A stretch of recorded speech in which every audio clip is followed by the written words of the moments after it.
बुद्ध अपने शिष्य आनंद और स्वास्थ्य के साथ एक गांव से गुजर रहे थे। अचानक एक आदमी आया और उसने बुद्ध से पूछा कि बुद्ध, क्या ईश्वर हैं? बुद्ध ने पूछा, तुम्हें क्या लगता है? तो उस व्यक्ति ने उत्तर दिया कि मुझे तो लगता है कि ईश्वर हैं, पर आपका क्या ख्याल है? तो भगवान बुद्ध मुस्कुराए और कहने लगे कि बिल्कुल गलत लगता है तुम्हें। इस अस्तित्व में ईश्वर जैसी कोई चीज है ही नहीं। तो वो आदमी हाथ जोड़कर चला गया। कुछ दूर चलने के बाद एक दूसरा आदमी आया। उसने बुद्ध से पूछा कि बुद्ध, मैं कई दिनों से परेशान हूँ, मुझे लगता है कि ईश्वर की बातें सभी बकवास हैं। तो बुद्ध हंसे और बड़े प्रेम से कहा, तुम्हें बिल्कुल गलत लगता है। इस अस्तित्व में सिर्फ ईश्वर ही है और कुछ नहीं। जरा देखो तो, आंख बंद तो करो, खोजो तो। इस उत्तर को सुनकर उनके शिष्य आनंद और स्वास्थ्य आश्चर्य में पड़ गए कि एक ही सवाल और दो उत्तर। अब शाम हो गई थी। बुद्ध विश्राम के लिए रुक गए। तभी एक आदमी घबराया हुआ आया और बुद्ध के पास आकर जोर से कहा कि बुद्ध, क्या ईश्वर हैं कि नहीं? मैं परेशान हूँ, मैं खोज रहा हूँ, मार्गदर्शन करें। तीसरे आदमी के सवाल पर बुद्ध चुप रहे, कुछ नहीं बोले। उन्होंने मौन होकर अपनी आंखें बंद कर ली।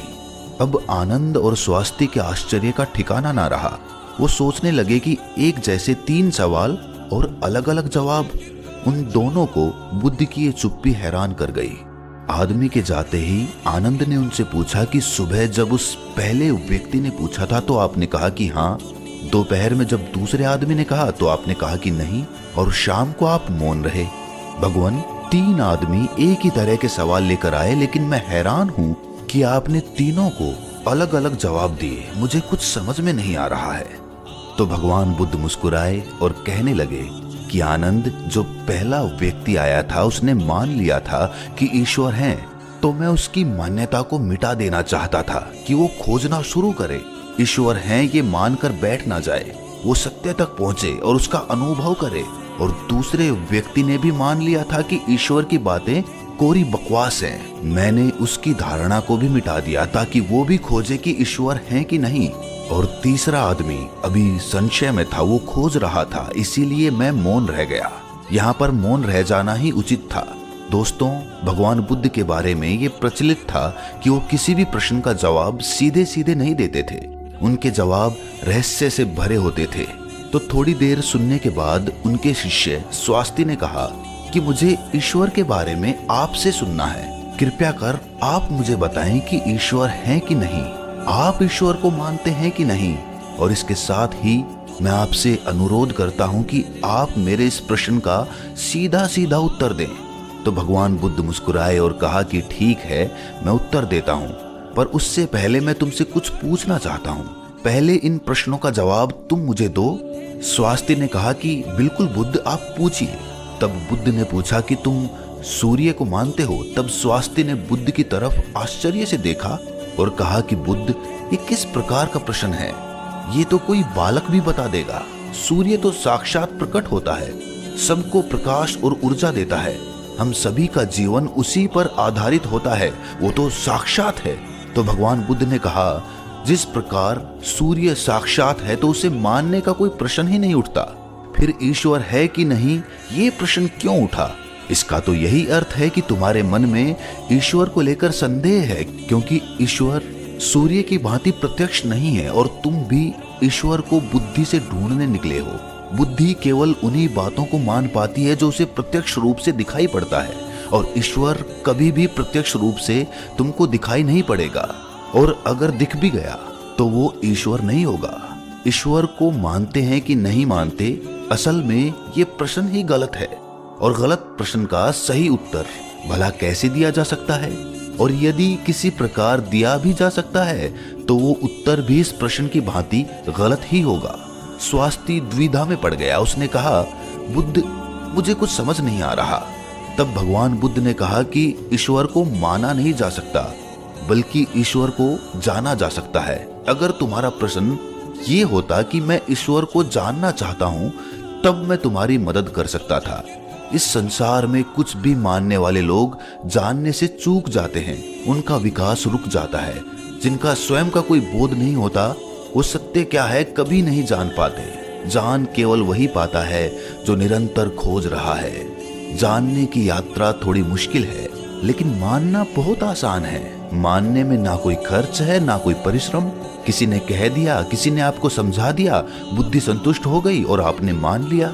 लेकिन मानकर रुक जाने वाले लोग इस संसार के सबसे अभागे प्राणी हैं।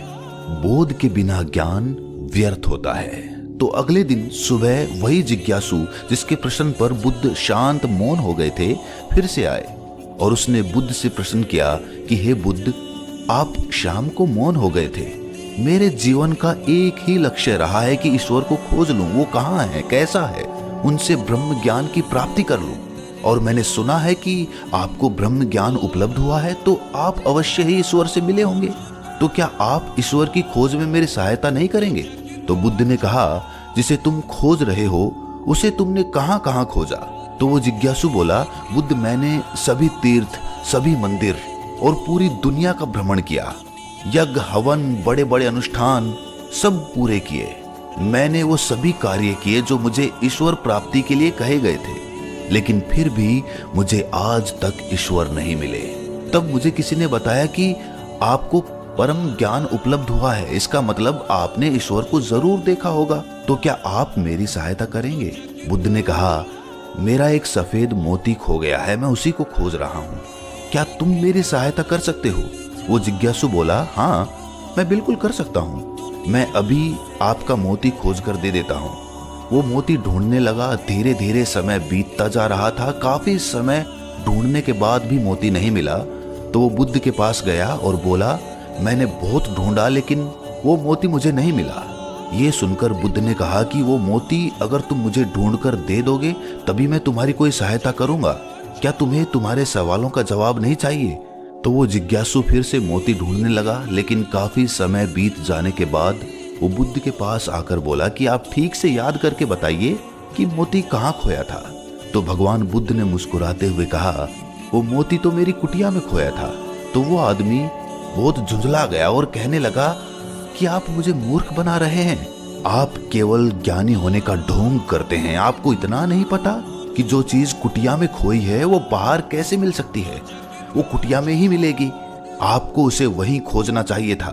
तो बुद्ध मुस्कुराते हुए बोले, मैं भी तो तुम्हें यही समझाना चाहता हूँ। जो चीज तुम्हारे भीतर खो गई है वो चीज तुम्हें बाहर कैसे मिलेगी? तुम कई वर्षों तक बाहर खोजबीन करते रहे, लेकिन एक पल के लिए भी तुमने अपने भीतर खोजा? अपने अंदर खोजो, तब तुम्हें ज्ञान मिलेगा। ये सुनकर जिज्ञासु बोला, हे बुद्ध, आपकी बात तो मैं समझ गया, लेकिन अभी भी मैं ये नहीं समझ पा रहा हूँ कि मैं अपने अंदर क्या खोजूं। बुद्ध बोले, तुम अपने ईश्वर को खोजना चाहते हो ना, पर क्या तुमने कभी अपने आप को खोजा है? जिज्ञासु बोला, बुद्ध, मैं अपने आप को जानता हूँ। मैं अपना नाम, पद, काम, परिवार, जब से मैंने जन्म लिया है तब से ये सभी चीजें जानता हूँ। मैं कुछ भी नहीं भूला हूँ। तो फिर मुझे और क्या जानने की जरूरत है? मैं क्या जानूं? तब बुद्ध ने कहा, अभी बताओ, इस समय तुम्हारे सबसे नजदीक कौन है? जिज्ञासु बोला, इस समय तो आप ही मेरे नजदीक हैं। बुद्ध ने कहा, उससे भी ज्यादा नजदीक कौन है? उसने कहा, आपसे ज्यादा नजदीक तो हवा है। बुद्ध ने कहा, हवा से ज्यादा नजदीक क्या है? जिज्ञासु सोचकर बोला, हवा से ज्यादा नजदीक तो मेरे वस्त्र हैं। तब बुद्ध ने कहा, और इन वस्त्रों से ज्यादा नजदीक क्या है? तब जिज्ञासु बोला, इससे ज्यादा नजदीक तो कुछ भी नहीं है। तब बुद्ध ने कहा, अपनी आंखें बंद करो, बिल्कुल शांत होकर अपने भीतर खोजो, तुम्हारे भीतर क्या है? विचारों को हटा दो और ध्यान दो, तुम्हारे नजदीक क्या है? थोड़े समय बाद बुद्ध उससे पूछते हैं, तुम्हारे सबसे नजदीक क्या है? जिज्ञासु बोला, पहले ऐसे लगा मेरी सांसें मेरे सबसे ज्यादा नजदीक हैं, लेकिन धीरे धीरे मेरी सांसें मुझसे दूर होती चली गईं। फिर मुझे लगा कि मेरी दिल की धड़कन मेरे सबसे ज्यादा नजदीक हैं, और वो भी धीरे धीरे मुझसे दूर हो गई। मैं खुद से ही दूर हो गया। मुझे अलग अनुभव हुआ, मैं कहीं नहीं हूँ फिर भी हूँ। बुद्ध, मैं इस चीज को अभी भी नहीं समझ पा रहा हूँ, ये क्या है? बुद्ध मुस्कुराए और कहने लगे कि अब तुम सही खोज कर रहे हो। शीघ्र ही तुम्हें तुम्हारा मोती मिल जाएगा। वो जो तुम्हें समझ नहीं आ रही थी वो समझ आ जाएगी। ये सुनकर जिज्ञासु ने बुद्ध से अपनी अभद्रता के लिए माफी मांगी और उनका आभार व्यक्त किया कि आपने मुझे ज्ञान का रास्ता दिखाया। तो ईश्वर को मानो नहीं, जानो। जब तुम ईश्वर को जान जाओगे, उसका स्वाद चख लोगे, तब तुम भी उस बात को किसी को बता नहीं पाओगे, उस ईश्वर की सीधी व्याख्या नहीं कर पाओगे, लेकिन दूसरों को ईश्वर का स्वाद चखाने में मदद कर सकोगे। बुद्ध तत्व संबंधित प्रश्न जैसे ईश्वर व आत्मा, इनसे संबंधित प्रश्नों से बचा करते थे, उनका उत्तर नहीं देते थे। और अगर कहीं विवशता पड़ी, उसका उत्तर देना पड़ा, तो वो उदाहरण के माध्यम से समझाने का प्रयास करते थे। जिन्होंने भी ईश्वर का वर्णन किया, उनके अनुयायियों ने अलग अलग समुदाय बना लिए और अपने ईश्वर को सही और दूसरे के ईश्वर को गलत मानने लगे। बुद्ध इस बात को जानते थे, इसीलिए कई बार उन्होंने ईश्वर को नकारा था। उन्होंने ईश्वर को इनकार इसीलिए किया ताकि आपकी प्यास और गहरी हो सके और आप स्वयं उसे जानें। उन्होंने सदैव कहा है कि मेरे या किसी के कहने को मानो नहीं, स्वयं अनुभव करो। दूसरों के कहने या सुनने से धारणा उत्पन्न होती है और धारणा खोज में सबसे बड़ी बाधा होती है। बचपन से ही सभी को सिखाया जाता है कि यही हमारे इष्ट हैं, यही हमारे भगवान हैं, और इसीलिए वो बच्चा जो कि खोजी हो सकता था, जो जिज्ञासु हो सकता था, उसकी जिज्ञासा वहीं पर समाप्त हो जाती है और वो बच्चा जीवन पर्यंत उन कर्म कांडों में लगा रहता है जो कि दूसरों ने उसे बताए थे। वो खुद का मार्ग कभी तलाश ही नहीं पाता। और यही धारणा पीढ़ी दर पीढ़ी हर धर्म में चली आ रही है और इसीलिए ईश्वर को तलाशने वाले लोग बहुत कम बचे हैं। बुद्ध हमेशा कहते थे कि मानना तो बहुत आसान है, किसी ने कहा और आपने मान लिया, इससे आपकी खोज हमेशा के लिए समाप्त हो गई। अगर आपको सच में खोजना है तो उसके लिए आपके मन में संशय होना चाहिए। संशय होगा तभी सवाल उठेंगे और सवाल उठेंगे तभी आप किसी को जान पाओगे। वो तो सारी धारणाओं से परे है, क्योंकि धारणा बुद्धि का ही अस्तित्व होता है और बुद्धि से उसे कभी जाना ही नहीं जा सकता। अगर उसे जानना है तो बुद्धि के पार जाना होगा और बुद्धि के पार जाने के लिए आपको अपनी धारणा यहीं पर मिटा देनी होगी। हम अपनी पहचान अपने धर्म, अपने नाम, अपने कुल या अपने परिवार से करते हैं, लेकिन ये सारी पहचान ऊपरी होती है, बाहरी होती है, दुनिया के लिए होती है। लेकिन भीतर से जब हम खुद को झांकते हैं, खुद को पहचानने का प्रयास करते हैं, तो हम ये पाते हैं कि हम खुद से ही अनजान हैं, हम खुद को पहचानते ही नहीं हैं। मैं कौन हूँ?